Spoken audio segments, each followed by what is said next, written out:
मतलब देखो अब हम कर रहे हैं, कल हमने किया था 2.2 के 6 क्वेश्चन किए थे, आज हम कर रहे हैं 2.2 का 7 क्वेश्चन, क्लास 11th एक्सरसाइज 2.2। देखो क्वेश्चन नंबर जो 7 है बेटा वो आपको खुद करना है। इसमें क्या रखा है कि लेट ए एक सेट है जिसके अंदर एलिमेंट है 2 3 4, बी सेट है जिसके अंदर एलिमेंट है 3 6 8 और आर एक रिलेशन है कि x डिवाइड्स y। तो देखो जो 7th क्वेश्चन है उसमें क्या है, देखो क्वेश्चन नंबर 7,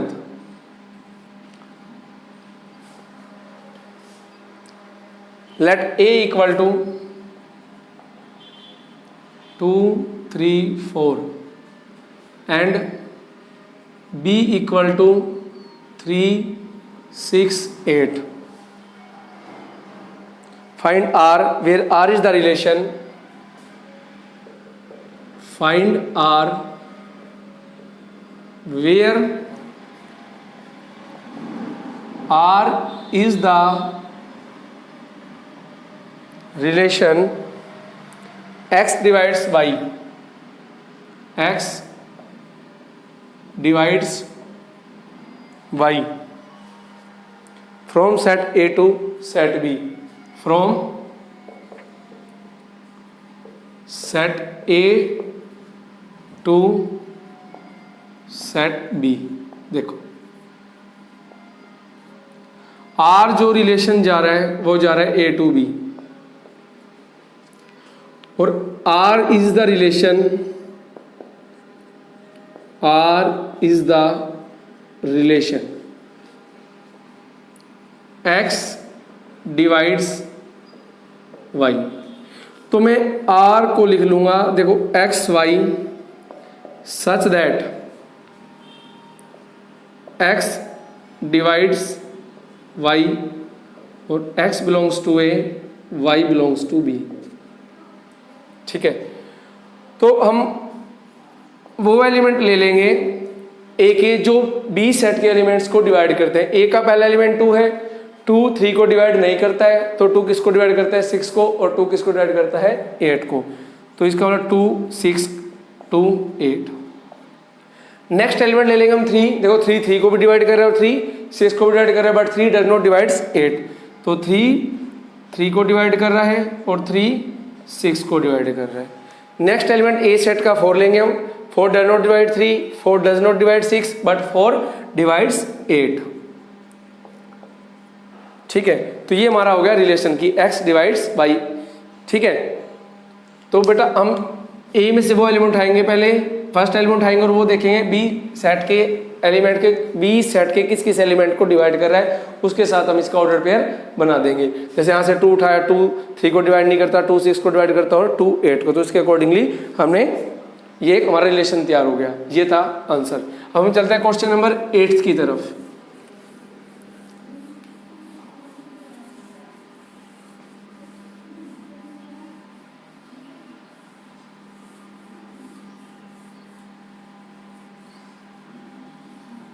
तो क्वेश्चन नंबर 8 में क्या गया, let R be a relation, let R be a relation, let R be relation less than from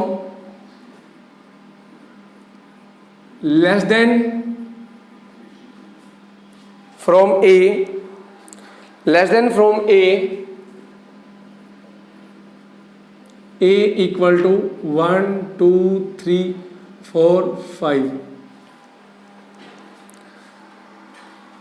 to be 1 4 5। write down the Cartesian product, write down the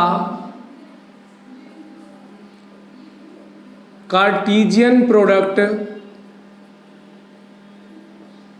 write down the Cartesian product corresponding to R, corresponding to R। Also find the inverse relation of R, also find the inverse relation of R. देखो R एक relation है, A to B में जा रहा है,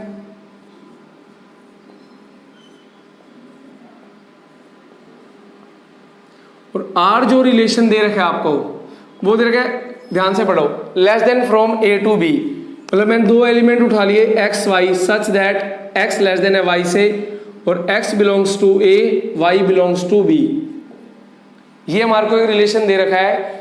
देखो statement कह रही है आर एक रिलेशन है less than from A to B, कि ए सेट के एलिमेंट बी सेट के एलिमेंट से छोटे होने चाहिए, और एक्स एलिमेंट जो है वो ए सेट का होना चाहिए, और वाई जो एलिमेंट है वो बी सेट से बिलोंग करना चाहिए।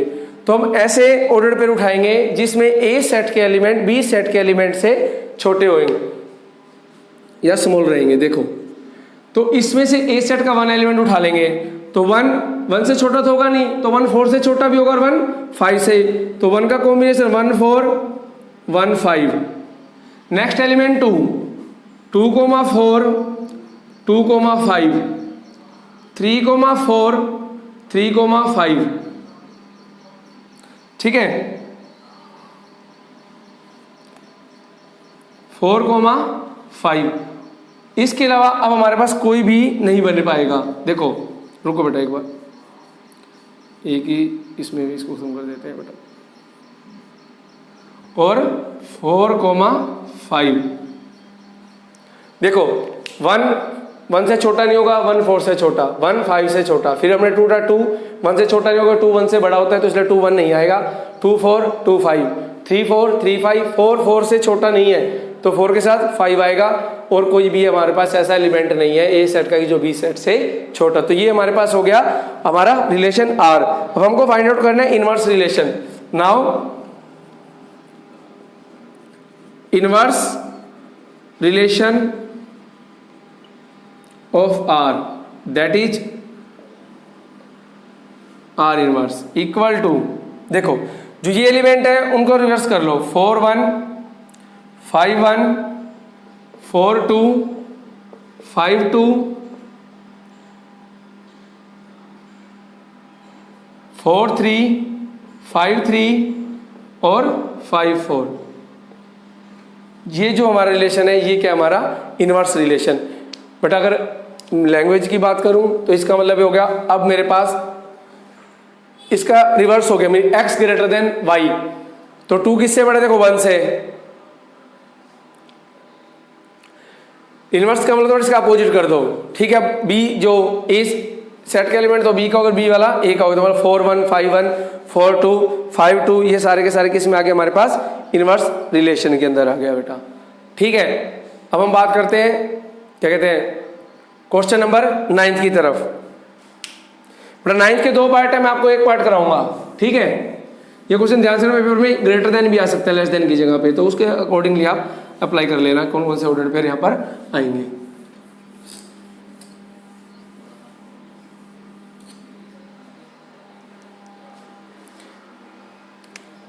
Question number 9, determine the domain and determine the domain and range of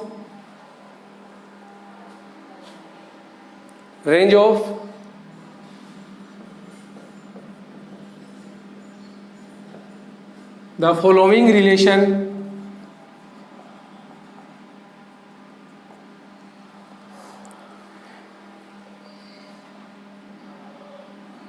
x y such that x belongs to n, y belongs to n, and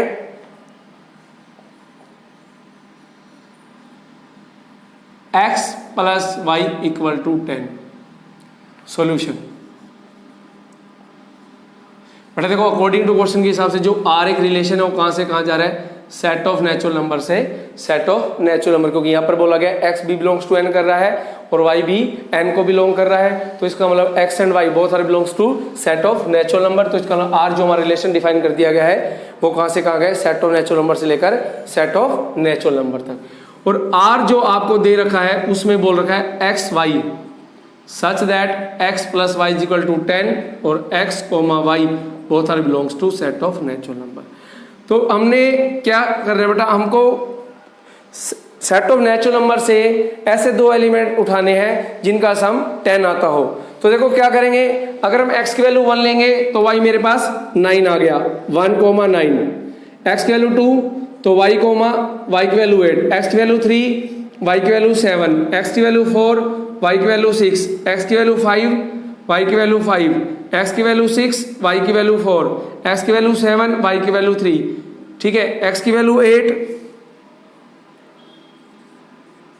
y की value 2, x की value 9 y की value 10, sorry x की value 9 y की value 1।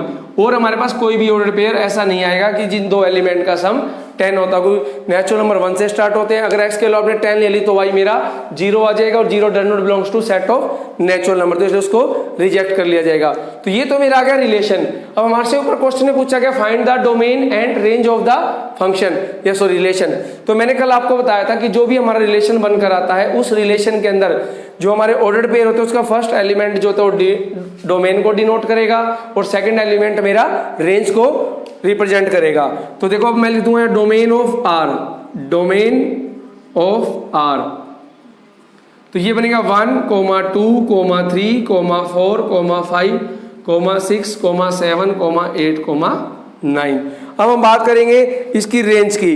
तो range of R,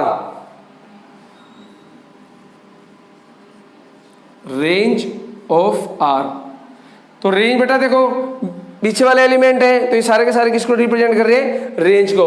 तो यहां पर लिख दूं बेटा 9, 8, 7, 6, 5, 4, 3, 2, 1।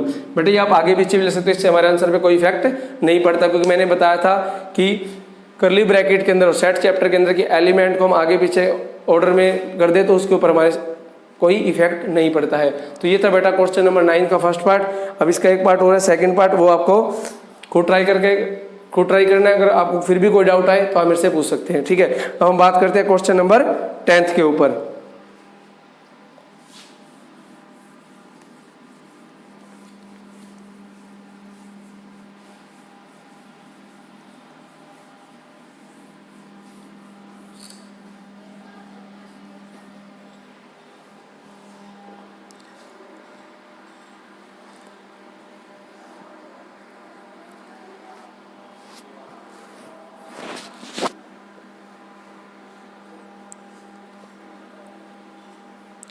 बेटा 10th क्वेश्चन में कह रहा है, question number 10,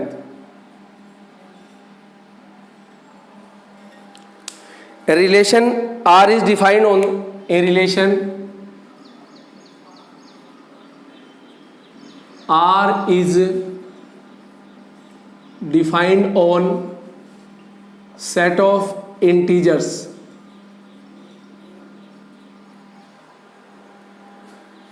as follow, as follows: x y belongs to R, order pair जो है वो रिलेशन में होना चाहिए। और इफ एंड ओनली इफ का साइन है बेटा ये, इसको हम बोल देते हैं इफ एंड ओनली इफ भी कह देते हैं, ठीक है। और ये कह रहे कि x square plus y square equal to x square plus y square equal to 25। Express R and R inverse, ठीक है, as the set of ordered pair, एज द सेट ऑफ ordered pair, as a set of ordered pairs, and hence find their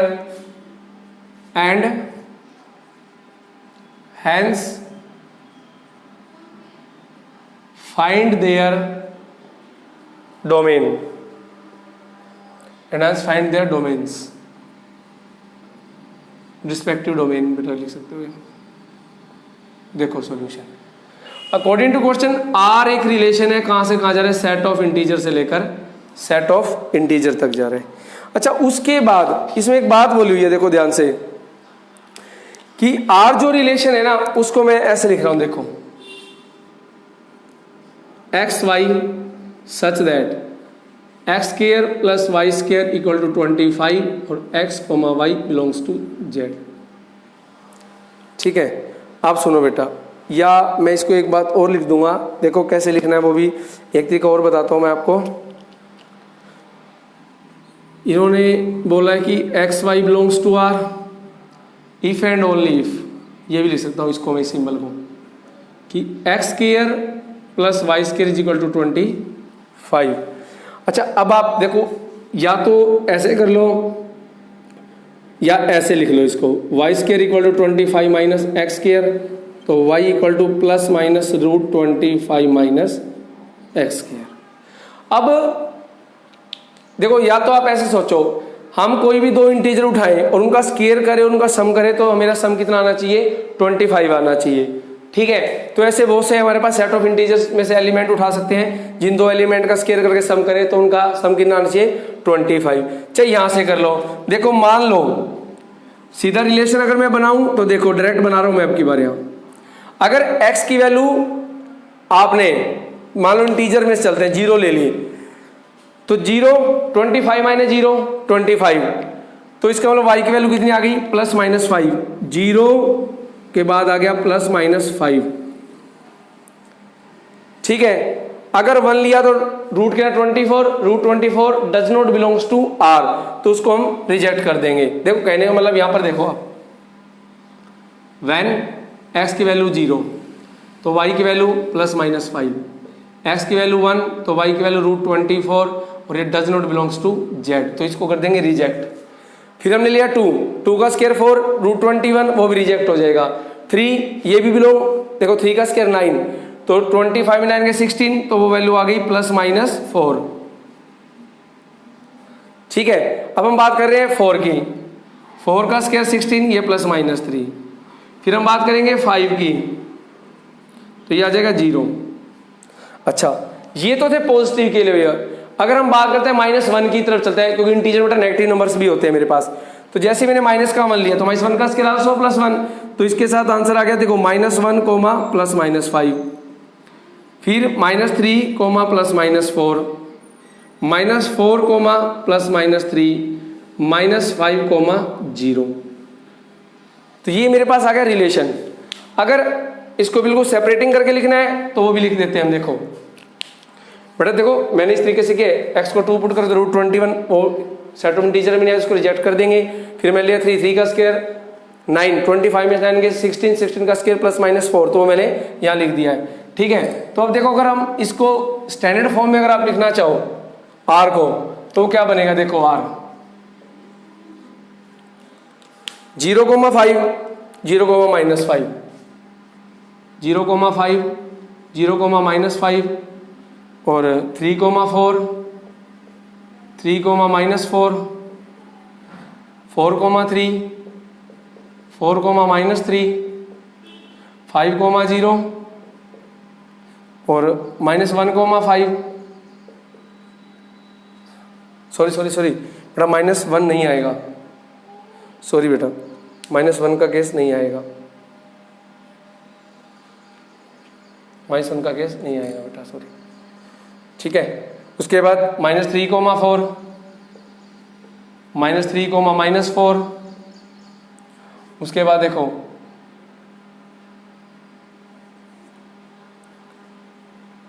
-4,3 -4,-3 -5,0। तो ये मेरे पास बन के आया बेटा आर रिलेशन। ठीक है, अब देखो उसके बाद हमने इनवर्स निकालना है। अब आर इनवर्स कितना होगा, देखो आर इनवर्स बस बेटा रिवर्स कर लो, 5,0 -5,0 4,3 -4,3 और 3,4 -3,4 0,5 4 कोमा -3 और -4 कोमा -3, 3 कोमा -4, -3 कोमा -4 और 0 कोमा -5। ये मेरा आ गया इनवर्स रिलेशन।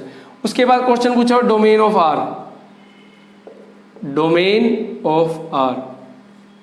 अब डोमेन ऑफ आर में मैंने कहा था इसका फर्स्ट एलिमेंट ले लेंगे, 0, 3, 4, 5, -3, -4 और -5। ठीक है बेटा, तो ये मेरे पास आ गया डोमेन ऑफ आर। ठीक है, 0, 3, 4, 5, -3, -4, -5, ये आ गया मेरे पास डोमेन ऑफ आर। और बेटा अगर बात करें ना domain of are inverse, domain of are inverse, ये भी सेम रहेगी बेटा। यहाँ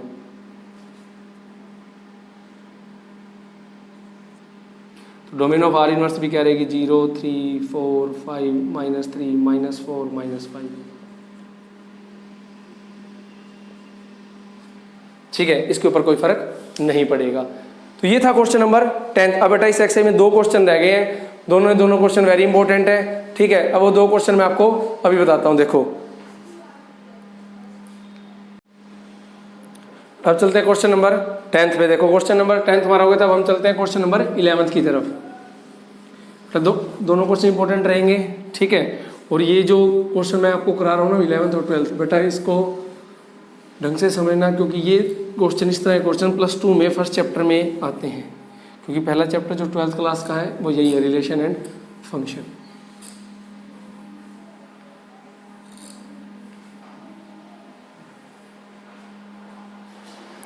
बेटा ये कह रहे कि क्वेश्चन नंबर 11,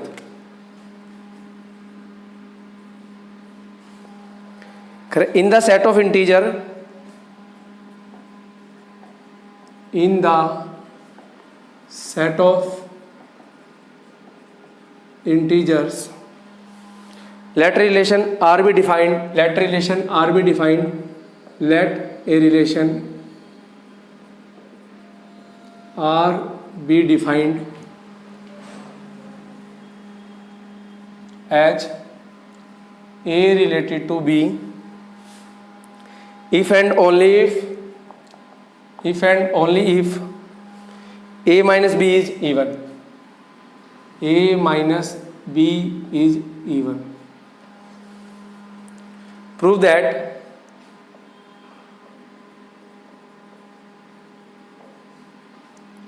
फर्स्ट पार्ट हमारा A belongs to R for all A belongs to Z.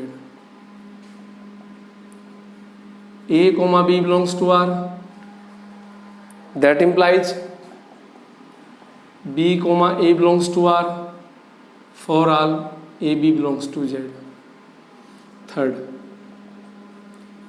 A comma B belongs to R,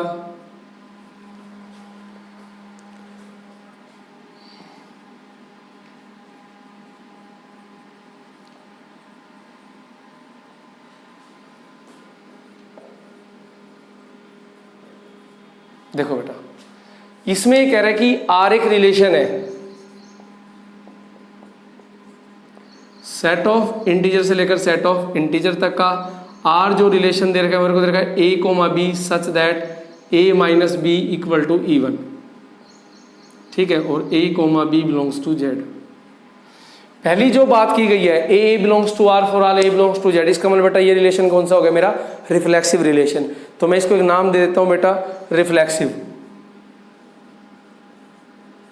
नाम देना तो दे लो बेटा, अदरवाइज आपकी चॉइस है, डायरेक्ट भी कर सकते हैं। तो मैंने लिखा let A belongs to Z, जो सेट से बिलोंग करते हैं बेटा। अब रिलेशन क्या है, A बिलोंग्स टू, तो मैंने मान लिया A रिलेटेड है A से, तो that implies A minus A equal to 0।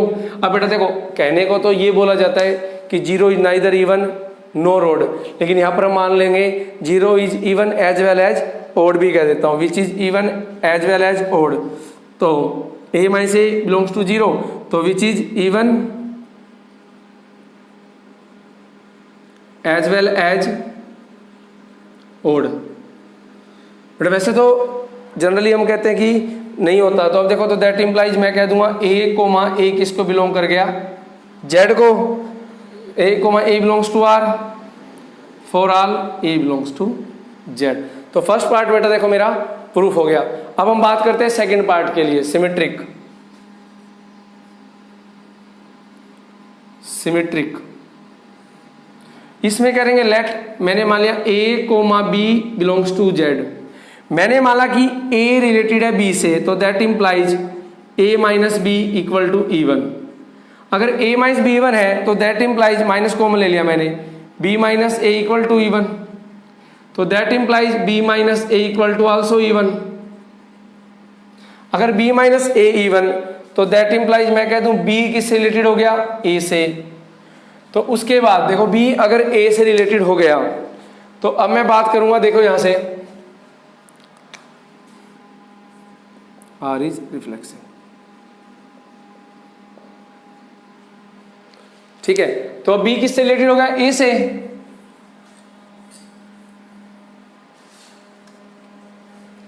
अगर बी ए से रिलेटेड हो गया तो दैट इंप्लाइज मैं ये कह दूं A B belongs to R, तो that implies B comma A also belongs to R, ठीक है।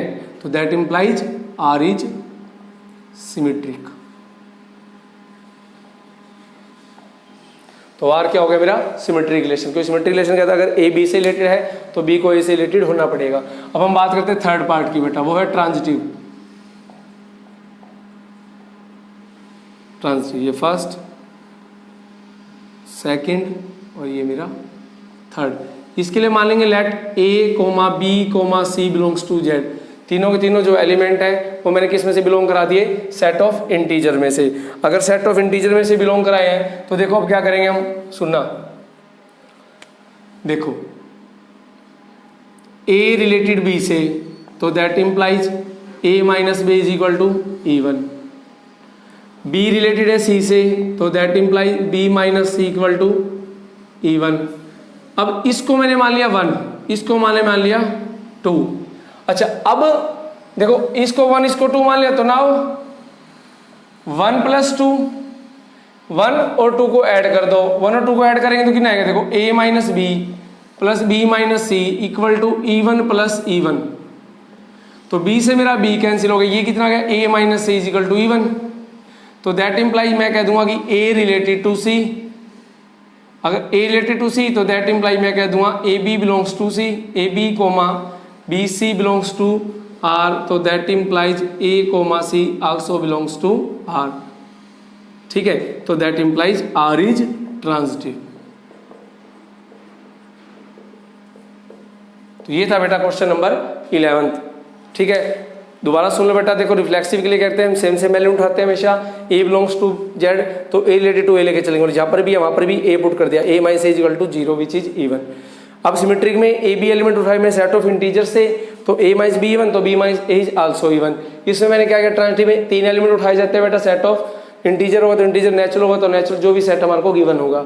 अगर ए बी से रिलेटेड तो A minus B even, B C से रिलेटेड तो बी माइनस सी इवन, तो ऐड कर दिया मैंने दोनों को, बी से मेरा बी कट गया, वैल्यू रहेगी A minus C also even, तो ए किससे रिलेटेड हो गया, सी से, तो that implies R is transitive relation. अब हम चलते हैं बेटा इस एक्सरसाइज का last question number 12।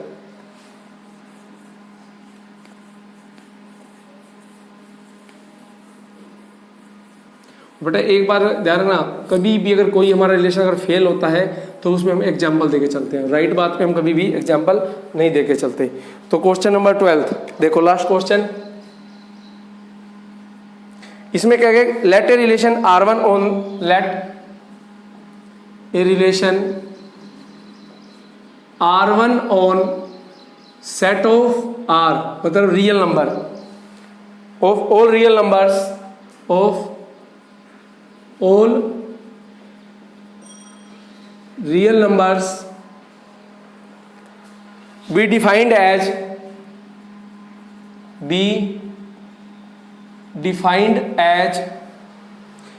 AB belongs to R1, order पे है वो R1 को बिलोंग करना चाहिए, if and only if 1 plus AB greater than 0, for all A comma B belongs to R, for all A comma B belongs to R, तो prove that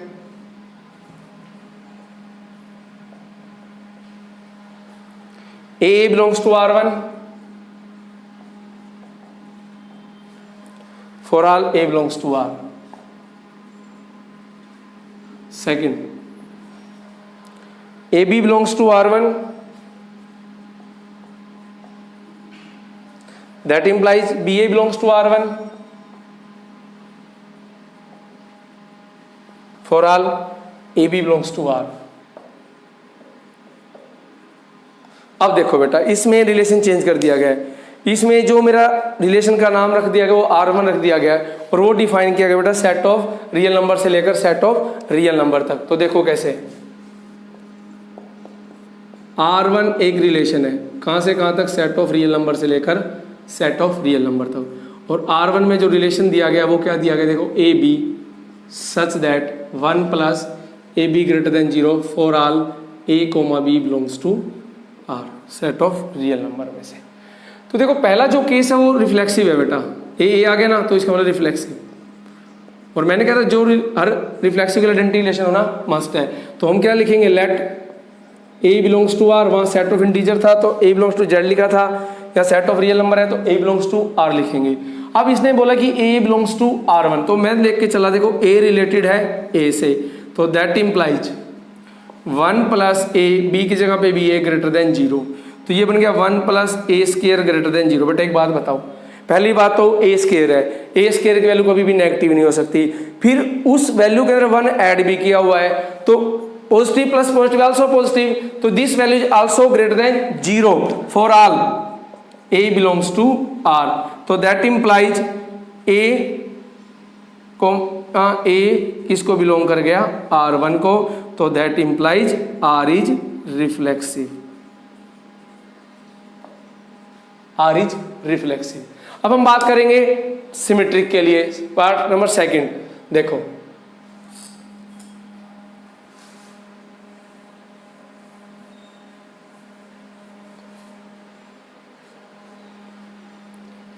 तो अब बात करेंगे सिमेट्रिक.